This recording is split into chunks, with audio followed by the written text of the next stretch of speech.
महादेव जी का पत्र लेकर आते हैं और कागभूषुंडी महाराज राम कथा प्रारंभ करते हैं।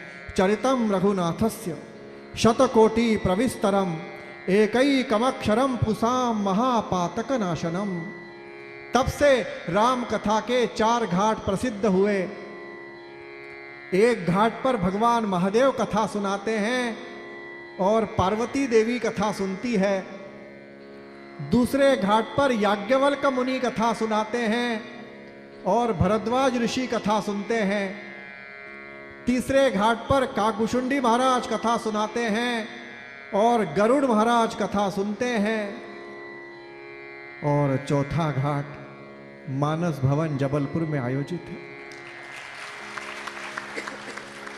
जहां मैं तुलसीदास महाराज का प्रतिनिधि इतने प्रतिष्ठित संतों के सामने राम कथा सुना रहा हूं। हमारे मराठी में कहते हैं बोलविता धनी वेगड़ा। मैं केवल ओठ हिला रहा हूं, बाकी मैं नहीं बोल रहा हूं। ऐसी राम कथा प्रारंभ हुई। इस राम कथा की फलश्रुति के रूप में गरुड़ महाराज जी ने कागभूषुंडी महाराज जी को क्या वरदान दिया, ये जानने के लिए आपको 2 घंटे रुकना पड़ेगा। 2 घंटे के पश्चात आपको वो कथा का समापन मालूम होगा कि क्या वरदान दिया। ये राम कथा प्रारंभ हुई।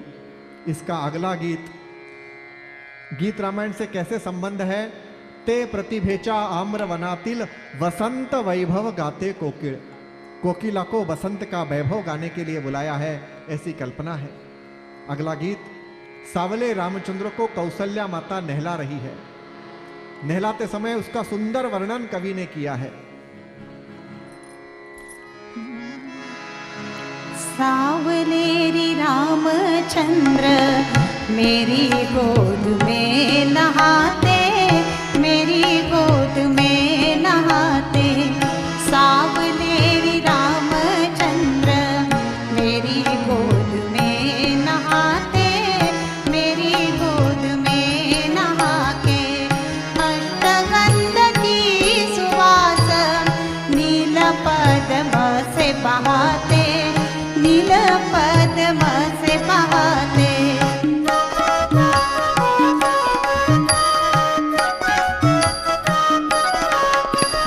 सावलेरी रामचंद्र मेरे ही हाथों से खाते, मेरे ही हाथों से खाते। सावलेरी रामचंद्र मेरे ही हाथों से खाते, मेरे ही हाथों से खाते। अवशिष्ट ग्रास है तू शुक देखो लल चाते, शुक देखो लल चाते।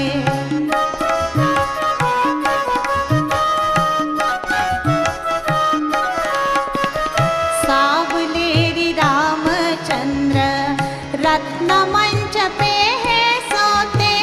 सावलेरी रामचंद्र रत्न मंच पे है सोते। देख लाज चंद्र दे नभ में विलुप्त होते, नभ में विलुप्त होते।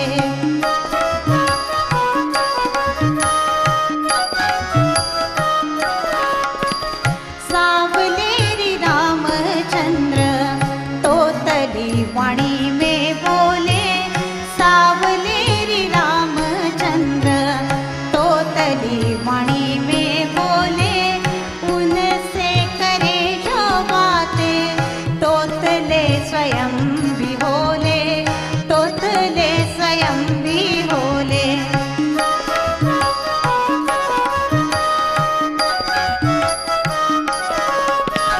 सावलेरी रामचंद्र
रामचंद्र जल्दी जल्दी बड़े होने लगे। 2 घंटे के अंदर कथा समेटने के लिए रामचंद्र जी को जल्दी जल्दी बड़ा करना पड़ेगा। राष्ट्रनायक राम की संकल्पना तैयार की है। सामान्यतः राम कथा केवल बुजुर्ग लोग सुनते हैं, तो ऐसा क्या किया जाए कि जिसमें युवा लोग राम कथा सुने।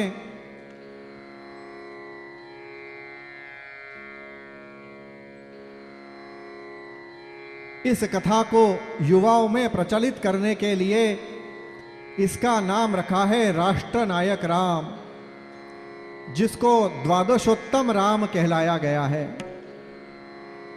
राम जी जल्दी जल्दी बड़े होने लगे। कक्षा 1 में गए, कक्षा 2 में गए, कक्षा 3 में गए और 12वीं में रामचंद्र का मेरिट में पहला स्थान प्राप्त हुआ। एक बार राम जी के लिए ताली बजा दी जाए।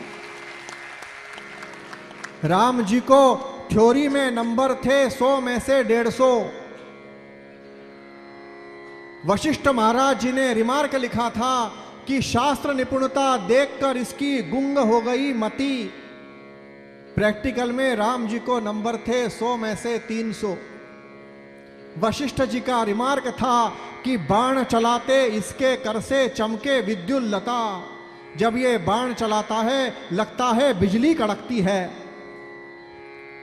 ये वर्तमान पत्र में खबर आई और महर्षि विश्वामित्र के आश्रम में बद्धम में प्रार्थना चल रही थी। वेद मंत्रों से है ऊंचा वंद्य वंदे मातरम। वेद मंत्रों से है ऊंचा वंद्य वंदे मातरम। वंद्य वंदे मातरम, वंद्य वंदे मातरम।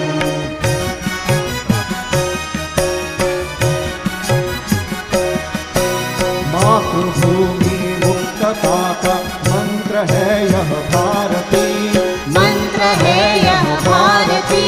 मातृभूमि मुक्तता का मंत्र है यह भारती। मंत्र है यह भारती। लाखों देते वीर इसमें प्राणों की है आहुति। प्राणों की है आहुति। आहुति से सिद्ध है ये मंत्र वंदे मातरम। मंत्र वंदे मातरम। वंद्य वंदे मातरम। वंद्य वंदे मातरम। वेद मंत्रों से है ऊंचा वंद्य वंदे मातरम।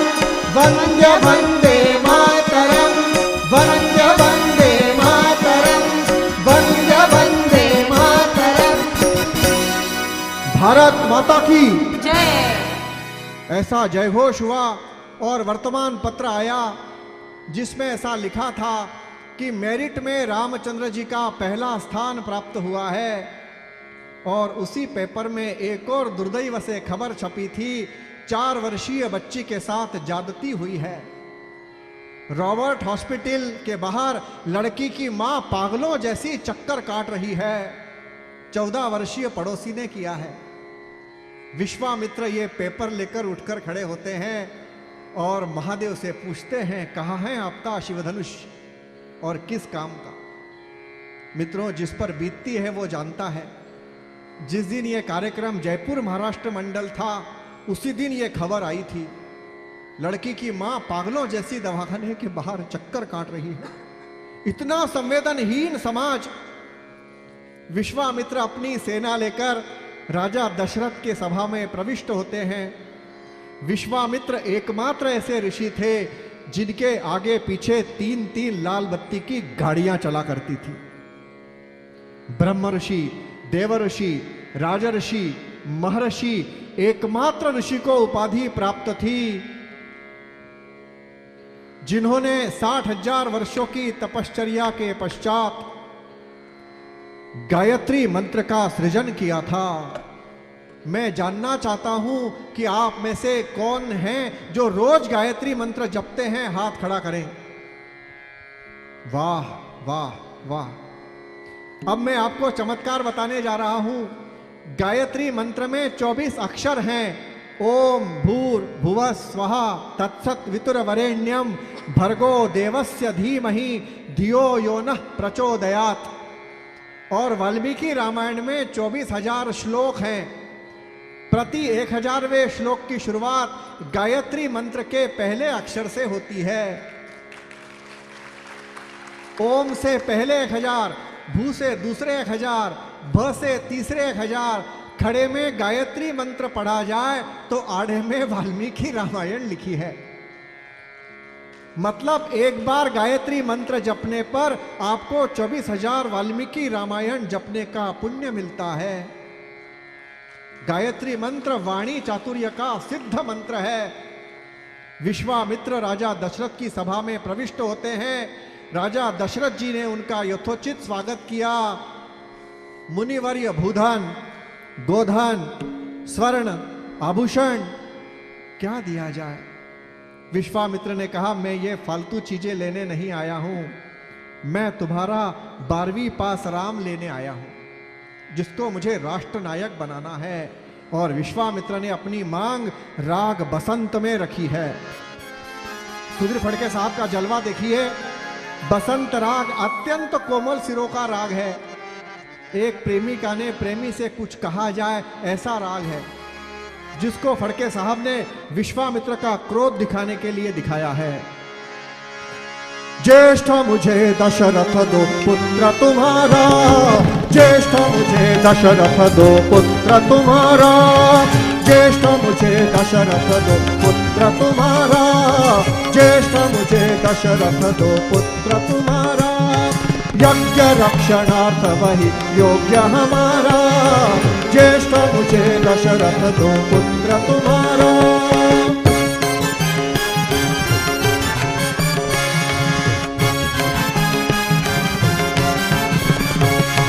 वेदी पर रक्तमास फेंकते हैं वे दृशं, वेदी पर रक्तमास फेंकते हैं वे दृशं, रुकते ही मंत्र करे, रुकते ही मंत्र करे नरतन न्यारा, ज्येष्ठ मुझे दशरथ दो पुत्र तुम्हारा, ज्येष्ठ तुझा पुत्र मला देई दशरथा, ज्येष्ठ मुझे दशरथ दो पुत्र तुम्हारा।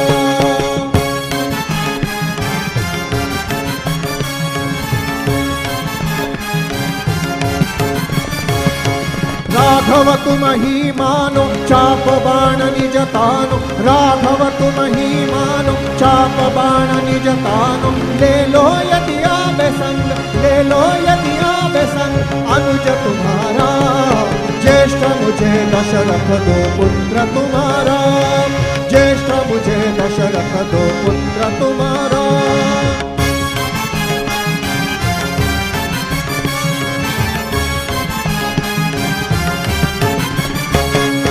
शंकित क्यों है नृपवर राज कृपा है मुनि पर, शंकित क्यों है नृपवर राज कृपा है मुनि पर, दुविधा को पूर्ण करो, दुविधा को पूर्ण करो वचन तुम्हारा, ज्येष्ठ मुझे दशरथ दो पुत्र तुम्हारा, यज्ञ रक्षणार्थ वही योग्य हमारा, ज्येष्ठ मुझे दशरथ दो, ज्येष्ठ मुझे दशरथ दो, ज्येष्ठ मुझे दशरथ दो पुत्र तुम्हारा। इथे येऊन यज्ञ करा, यहां पर आकर यज्ञ करें। Why should in Bihar? Valmiki Ramayana के अनुसार पहला यज्ञ बिहार में हुआ है। मैं आपको अयोध्या में लाइट, साउंड, टेंट, माइक सारी सुविधाएं देता हूं। यहां पर आकर यज्ञ करें या मुझे ले चलें। भाई शुड राम, विश्वामित्र की जगह दूसरा कोई ऋषि होता तो वापिस चला जाता, लेकिन जैसे मैंने पहले कहा, वाणी चातुर्य का सिद्ध मद ऋषि था।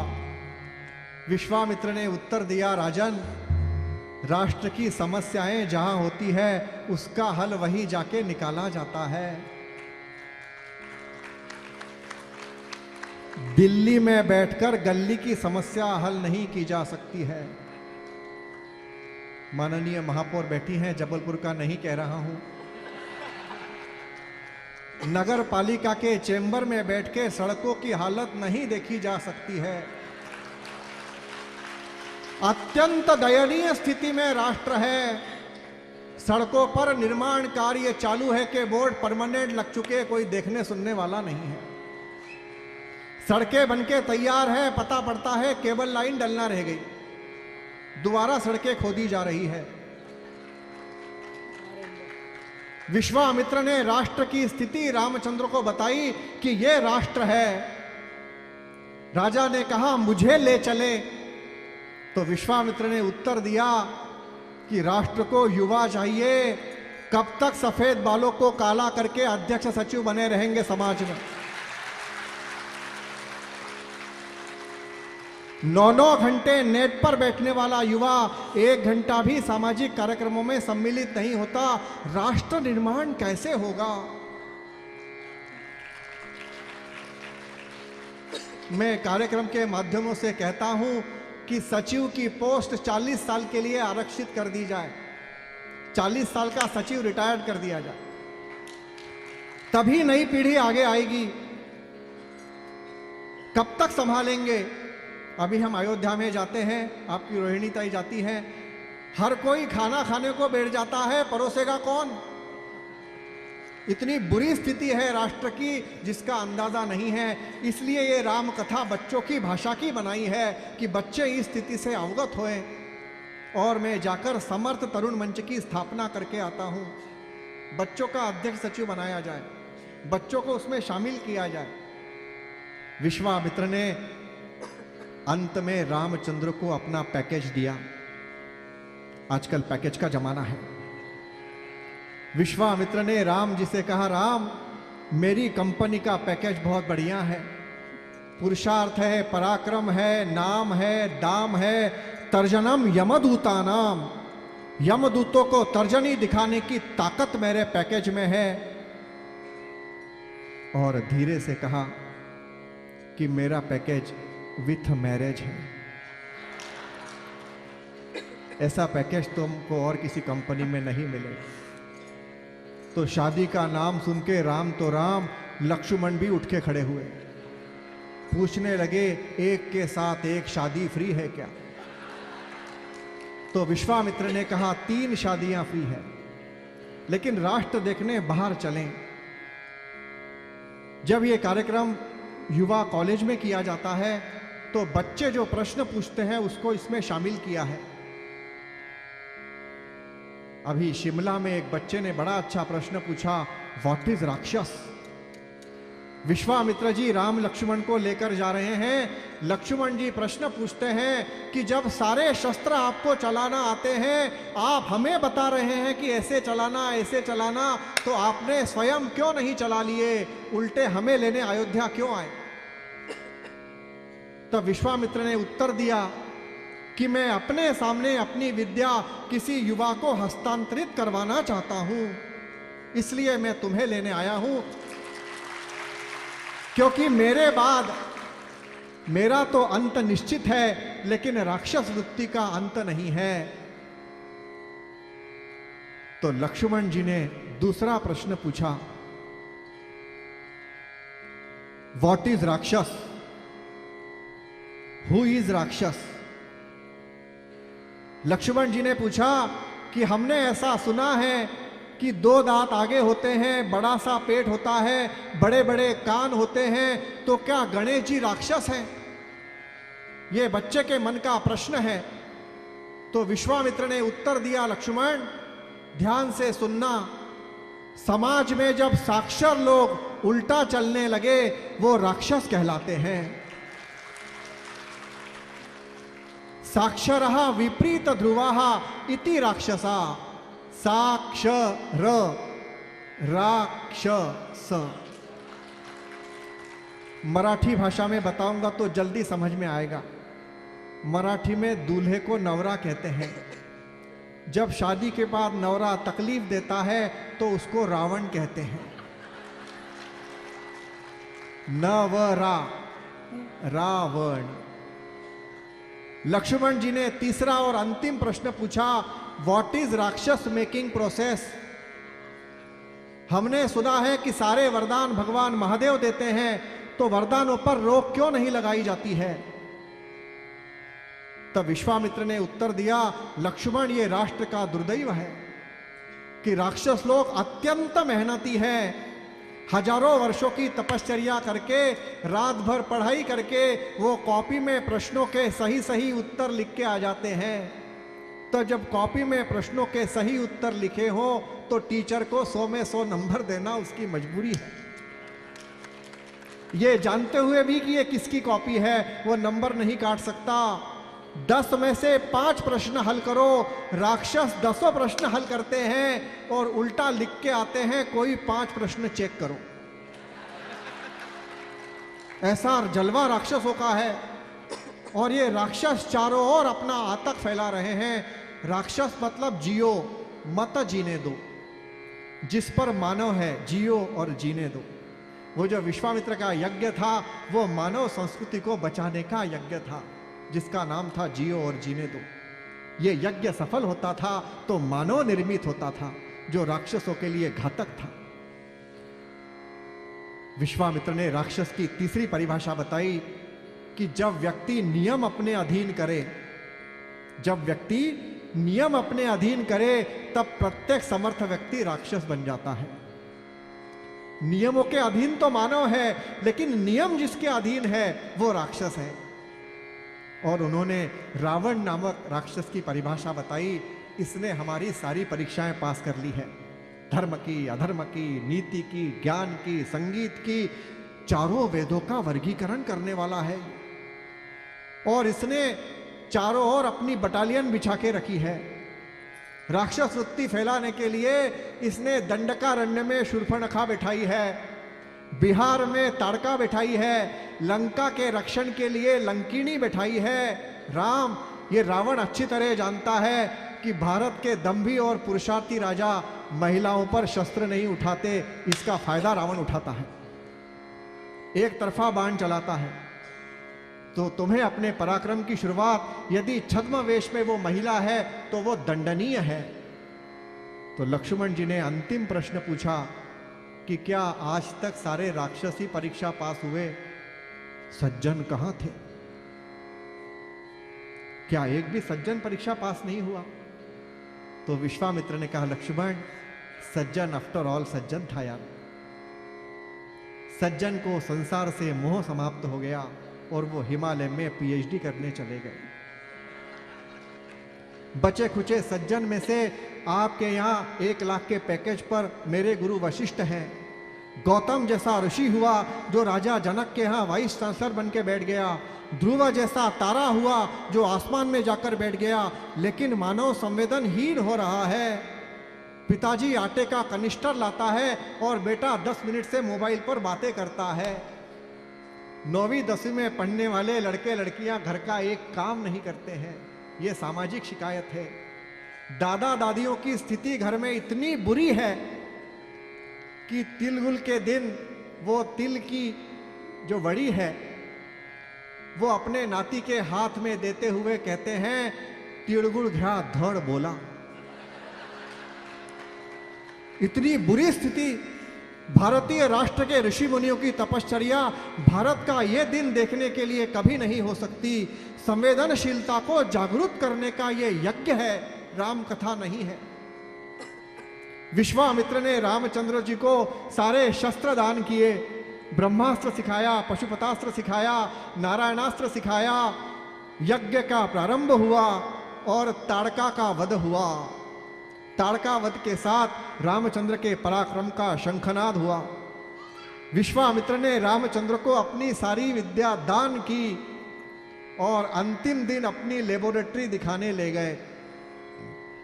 लेबोरेटरी से निकलते निकलते हस्ती दंत से बना हुआ शिवधनुष्य दिखाया। राम, इसे बड़े ध्यान से देख लो। इसके नीचे जो लाल रंग का बटन है उसको पैर के अंगूठे से दबाने पर यह शिवधनुष्य अपने स्थान पर खड़ा हो जाता है, वरना यह अच्छों से हिल भी नहीं सकता। विश्वामित्र ने शिवधनुष्य भंग की टेक्निक बता दी। सारी विद्या दान किया। अंतिम दिन रामचंद्र की फेयरवेल पार्टी चल रही थी। इसी समय एक घुड़सवार दौड़ता दौड़ता आया और उसने एक पत्र विश्वामित्र के हाथ में दिया। पत्र जैसे ही विश्वामित्र ने पढ़ना प्रारंभ किया, उनकी दोनों आंखों से आंसुओं की धारा बहने लगी। विश्वामित्र जैसा तटस्थ ऋषि, लेकिन ऐसी आंखों से आंसुओं की धारा देखकर उस समय गुरु से पूछने का साहस नहीं हुआ करता था। राम जी ने अपने स्थान पर खड़े होकर प्रश्न पूछा, महोदय ये पत्र कहां से आया है? तो विश्वामित्र ने कहा, पत्र जोर से पढ़ो, मानस भवन में राम कथा चल रही है, श्रोता जानना चाहते हैं पत्र कहां से आया है। पत्र मूल संस्कृत में है, स्वस्ति श्री सामवेदो युर्वेदो युयुत्सवा। आप चारों वेदों की मूर्ति है, 6 शस्त्र 18 पुराण आपके सामने हाथ जोड़कर खड़े रहते हैं। विद्वानों के मुकुटमणि को राजा जनक अपनी पुत्री के विवाह अवसर पर निमंत्रित कर रहा है। यदि आप मेरे विनंती को स्वीकार कर मिथिला नगरी में पधारते हैं तो राजा जनक आपका जन्म जन्मांतर तक ऋणी बना रहेगा। विश्वामित्र ने कहा, राम मेरी एक आंख में आंसू आने का कारण इस पत्र की भाषा है। इस पत्र में राजा जनक ने कितने प्रेम से मुझे बुलाया है। ये पत्र यदि हिमालय चला जाए तो वहां से लुढ़कते लुढ़कते पत्थर भी मिथिला नगरी पहुंच जाए, इतनी ताकत इन शब्दों में है। तो मेरी एक आंख में आंसू आने का कारण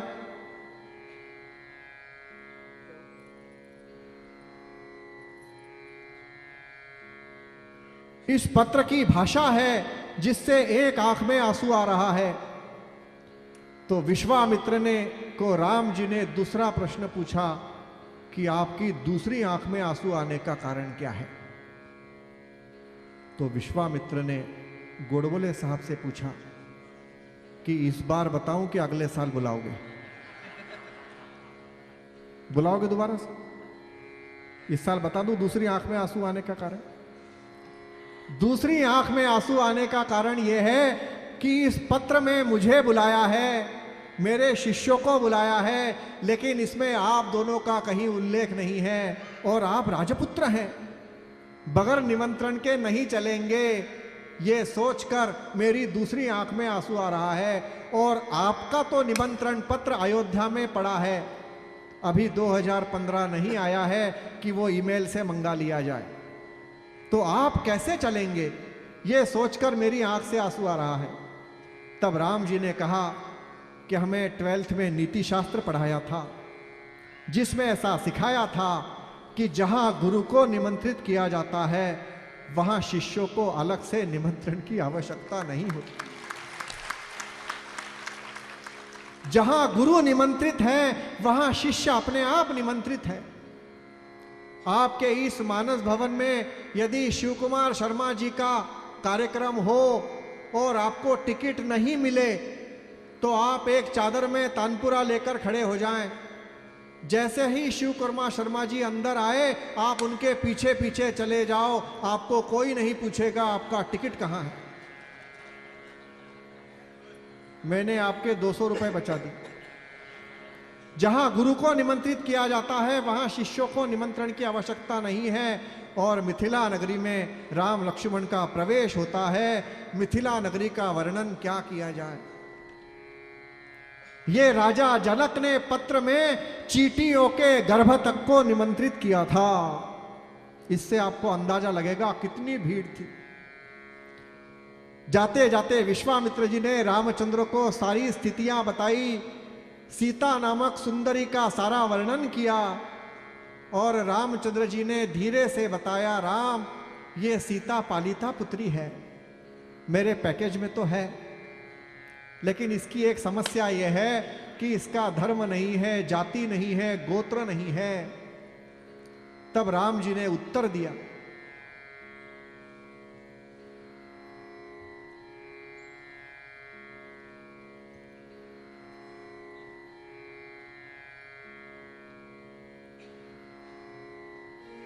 सीता का धर्म नहीं है, जाति नहीं है, गोत्र नहीं है। तब राम जी ने उत्तर दिया कि हमें 12वीं में स्त्री कोर्स में थी जब हमने ऐसा पढ़ा था कि स्त्री किसी भी धर्म में, किसी भी जाति में, किसी भी गोत्र में अपवित्र नहीं होती है, उसे प्रकृति ने प्रति माह पवित्र होने की सुविधा प्रदान की है। स्त्री प्रति माह पवित्र होती है। तो विश्वामित्र जी ने राम जी को पूछा कि स्त्री इतनी अच्छी पढ़ाई वशिष्ठ जी ने, तो पुरुष क्या पढ़ाया? तब राम जी ने कहा कि वो कोर्स में नहीं था। तो विश्वामित्र ने कहा मैं तुम्हें पढ़ाता हूं। जो ब्रह्म जानने की इच्छा रखता है वो ब्राह्मण है, किसी भी जाति का हो, यदि ब्रह्म जानने की इच्छा रखता है तो वो ब्राह्मण है। फिर वही ब्राह्मण जब सतमार्ग से पैसे कमाए तो वही ब्राह्मण वैश्य है। वही वैश्य जब राष्ट्र संरक्षण के लिए सीमा पर खड़ा हो जाए तो वही ब्राह्मण क्षत्रिय है। और वही ब्राह्मण, वही क्षत्रिय जब दूसरों की सफाई अपनी समझकर करे तो वही ब्राह्मण शूद्र है। विश्वामित्र ने रामचंद्र जी के सारे दिमाग के किंतु परंतु निकाल दिए और कार्यकर्ता की परिभाषा बताई। जिसका कार्य दिखे, कर्ता नहीं दिखे, उसे कार्यकर्ता कहते हैं। जिसका कार्य दिखे, कर्ता नहीं दिखे, उसे कार्यकर्ता कहते हैं। और राजा की परिभाषा बताई कि जिस दिन राजा के कान तक शिकायत आ जाए उस दिन राजा मृत माना जाए। राजा के कान तक शिकायत नहीं आनी चाहिए। तो राम जी ने प्रश्न पूछा कि मुझ तक शिकायत नहीं आने का रास्ता क्या है? तो विश्वामित्र ने मत्स्य पुराण लिखा, जिसमें ऐसा लिखा कि राजा को प्रजा के पास वर्ष में 5 बार वेश बदलकर जाकर पूछना है कि आपको क्या समस्या है। राजा का पहले जाते थे राजा, वर्ष में 5 बार जाकर पूछना है कि आपको क्या समस्या है। और राजा का अत्यंत संवेदनशील होना आवश्यक है। शब्द लगाया है अत्यंत संवेदनशील। आप जबलपुर के वासी भाग्यशाली हैं कि हमारी स्वातिताई जैसी संवेदनशील आपको महापौर मिली है। अभी अकोला में बृहन्न महाराष्ट्र मंडल के अधिवेशन में एक कविता पढ़ी जा रही थी। जब इनकी आंखों से आंसुओं की धारा बहती मैंने देखी है। मैं ऐसे ही तारीफ नहीं कर रहा हूं। इतना संवेदनशील राजा का होना आवश्यक है। संवेदना का मतलब है समवेदना, जो दूसरों की वेदना अपनी समझे। आज का युवा संवेदनशील तो है पर वो अपने लिए है। क्योंकि आज का युवा इसलिए संवेदनहीन हो गया है कि उसने अभाव नहीं देखा है, इसलिए उसको भाव नहीं पता है, इसलिए उसको वेदना नहीं पता है, इसलिए उसको संवेदना नहीं पता। उसने फीस नहीं भरने वाला लड़का देखा ही नहीं है। 500 रुपए मांगने पर 1000 रुपए उसके पिताजी जेब में डालते हैं। उसको क्या पता अभाव किसे कहते हैं। अभी मैं अपनी बच्ची को हमेशा बताता हूं, मेरे मामा जी ने उस जमाने में वार लगा के खाना खाते थे। अभी 50 साल पहले की बात है। वो मामा जी हमारे यहाँ आए हुए इंदौर में। मैंने अपनी बच्ची को बताया कि केवल कल्पना करें बेटा, जिनके घर पे हम खाना खाने जा रहे हैं हमारी कोई चॉइस नहीं है, सब्जी हमारे पसंद की नहीं है, दाल हमारे पसंद की नहीं है। क्या समय निकाला होगा इन लोगों ने। केवल कल्पना भी कर ले तब भी युवा समृद्ध हो जाए। और विश्वामित्र जी ने रामचंद्र को विवाह मंडप के लिए सज्ज किया। विवाह मंडप के पूर्व विश्वामित्र जी के अनुमति लेकर रामचंद्र जी मेघदूत गार्डन में जाते हैं, जहां सीता अपनी सहेली के साथ गौरी पूजन के लिए आई है। लक्ष्मण जी रामचंद्र जी को खींचकर एक पेड़ की ओट में ले जाते हैं। राम पूछते हैं लक्ष्मण क्या कर रहा है? तो लक्ष्मण कहते हैं राम जी आप चुप रहें, मैं आपको संवार रहा हूं। आज मेरे भाई का मुकाबला त्रिभुवन सुंदरी से होने वाला है, तो मैं चाहता हूं मेरा भाई कहीं कम नहीं पड़े। और राम जी को लक्ष्मण जी ने तैयार किया है। सीता जी ने गौरी पूजन किया और जैसे ही पीछे मुड़कर देखा त्रिभुवन पति खड़ा मुस्कुरा रहा था। तुलसी महाराज वर्णन करते हैं कि ये जोड़ी कितनी सुंदर थी। जेहि विधि जानी बखानी जानी, तेहि विधि न जानी देखी जानी। जो वाणी वर्णन कर रही है उस वाणी ने देखा नहीं है। और जेहि विधि जानी देखी जानी, तेहि विधि न जानी बखानी जानी। इतना सुंदर अप्रतिम सौंदर्य है कि जिसका वर्णन नहीं किया जा सकता है। सीता जी ने रामचंद्र जी को पसंद किया, अपनी सहेली के हाथ एक गुलाब का फूल पहुंचाया। सीता जी को भी रामचंद्र जी ने उसी सहेली के हाथ गुलाब का फूल पहुंचाया। उस दिन तारीख थी 14 फरवरी। ये आधुनिक राम कथा है, बच्चों की भाषा की कथा है। वैलेंटाइन डे कहने की परमिशन नहीं है, लेकिन 14 फरवरी कहने की है। जैसे ही विश्वामित्र के आश्रम में राम जी आते हैं, विश्वामित्र देखते ही समझ गए। उन्होंने लक्ष्मण से पूछा, इन्हें रास्ते में कौन मिला था? लक्ष्मण जी ने कहा, आपके पैकेज वाली मिली थी। विश्वामित्र जी ने रामचंद्र जी को वो लाल बटन याद दिलवाया। अगले दिन शिवधनुष्य का पूजन हुआ, शिवधनुष्य आकर रखा गया। तुलसीदास महाराज वर्णन करने के लिए बैठे और तुलसीदास महाराज ने जैसे ही विवाह मंडप में सीता जी का प्रवेश हुआ, तुलसी महाराज अपने स्थान पर उठकर खड़े हो गए। ओ हो, इतनी सुंदर। तुलसी कहने लगे, रंग भूमि जब सिया पगधारी, रंग भूमि जब सिया पगधारी, देख रूप मोहे अति नर नारी। सिय सुंदरता बरनि न जाई, लघुमति बहुत मनोहरताई। इतनी सुंदर दिखती है कि मैं इसे वर्णन नहीं कर सकता हूं। इस सीता स्वयंवर को हिमालय पर बैठे बैठे महादेव देख रहे थे। महादेव जी ने वहीं से आवाज लगाई, तुलसी, ओ तुलसी, तुम्हारी आवाज आना बंद हो गई। क्या केबल कनेक्शन चला गया कि लाइट चली गई? ये आवाज कैसी थी? जैसे कौन बनेगा करोड़पति में अमिताभ बच्चन जी की आती है। मैं करोड़पति से अमिताभ बच्चन बोल रहा हूं, सुनते बराबर सामने वाले का दोस्त 10 फीट उछल के खड़ा हो जाता है। तो मित्रों, जब एक सदी के महानायक की आवाज का यह परिणाम हो सकता है, तो सदियों के महानायक की आवाज का क्या परिणाम हो सकता है? सारा विवाह मंडप तुलसी शिव संवाद सुन रहा है, जो किताबों में पढ़ा है। तुलसी को महादेव पूछते हैं, तुलसी, सीता सुंदर मतलब कितनी सुंदर?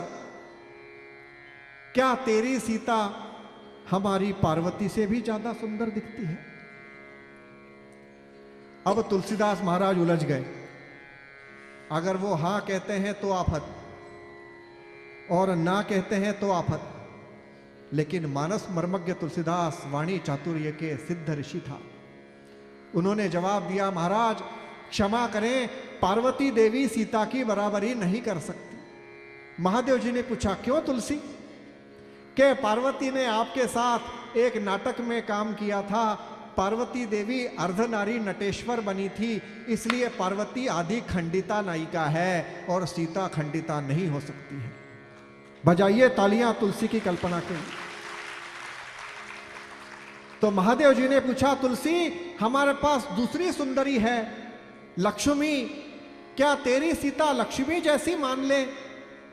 तो तुलसी ने जवाब दिया, महाराज लक्ष्मी समुद्र मंथन के समय खारे पानी से निकली है और लक्ष्मी को खारे पानी का स्पर्श हुआ है, सीता को खारे पानी का स्पर्श भी नहीं चलेगा। इतनी सुंदर। तो महादेव जी ने पूछा, हमारे पास एक और हीरोइन है रति, क्या तुलसी तेरी सीता रति से मान ले? तो तुलसी ने कहा, महोदय रति का पति सशरीर नहीं है, इसलिए रति जानी बिरहनी भवानी। रति की सुंदरता पति से विरहित होने के वजह से रति सीता की बराबरी नहीं कर सकती। तो महादेव जी ने कहा, तुलसी अब अंतिम सुंदरी बची है, ब्यूटी विथ ब्रेन। बताइए कौन है? वाह वाह गोड़बड़ताई, बड़ा अच्छा संस्कार धानी है।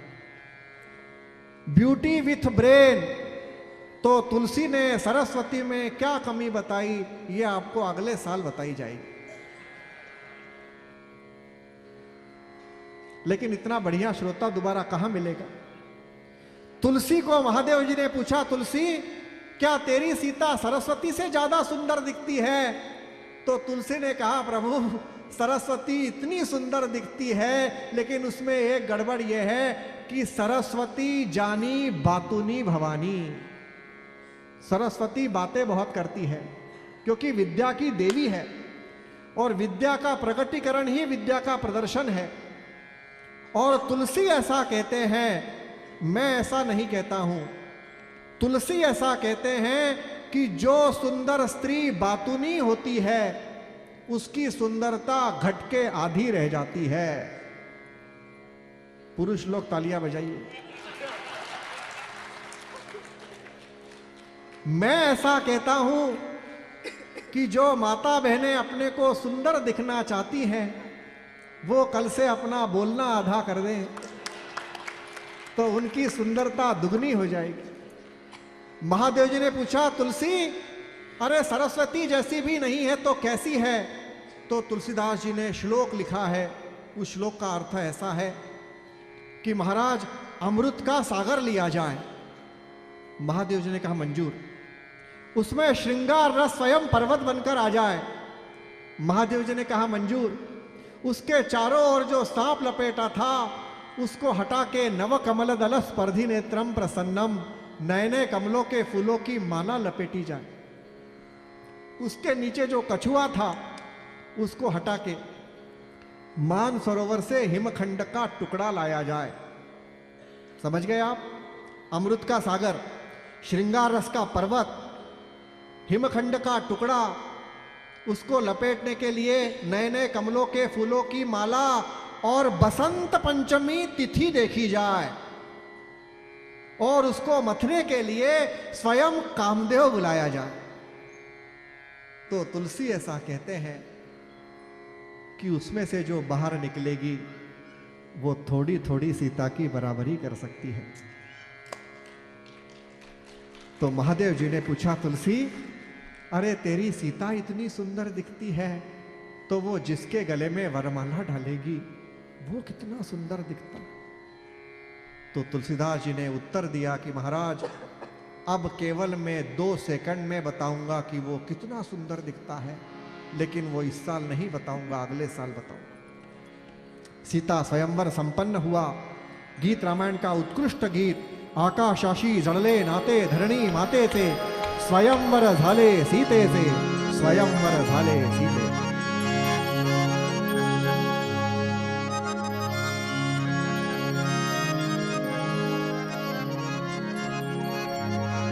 जो मराठी है वो तो जानते ही हैं, लेकिन जो हिंदी है उनको स्वयंवर जनक नंदिनी का ऐसा मेरे साथ गाना है तो आपको सीता स्वयंवर का पुण्य लगेगा।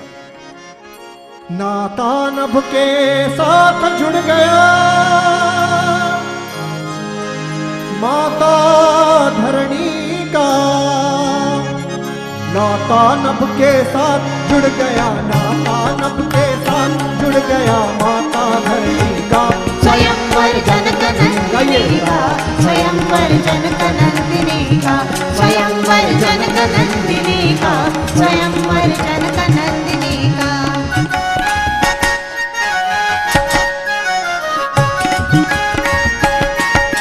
श्री राघव ने सहज उठाया धनु शिव शंकर का, जनक राज का हुआ मनोरथ दूरा अंतर का। श्री राघव ने सहज उठाया धनु शिव शंकर का, जनक राज का हुआ मनोरथ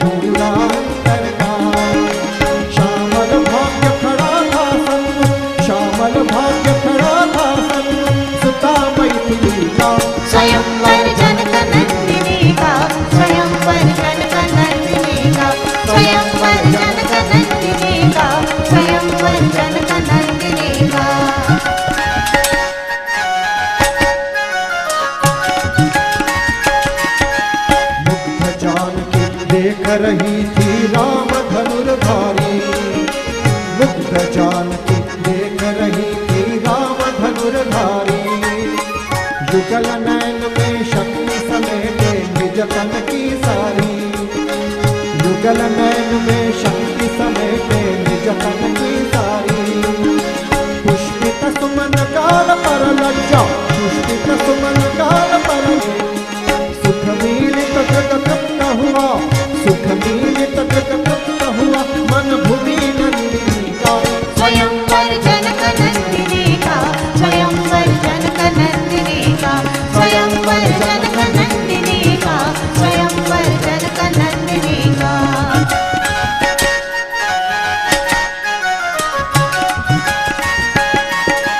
पित्राज्ञा से उठकर धीरे मंत्र मुग्ध वाला, पित्राज्ञा से उठकर धीरे मंत्र मुग्ध वाला, अधीर चलती अधीर उससे भीतर की माला, अधीर चलती अधीर उससे भीतर की माला। लक्ष्य सौख्य मंगल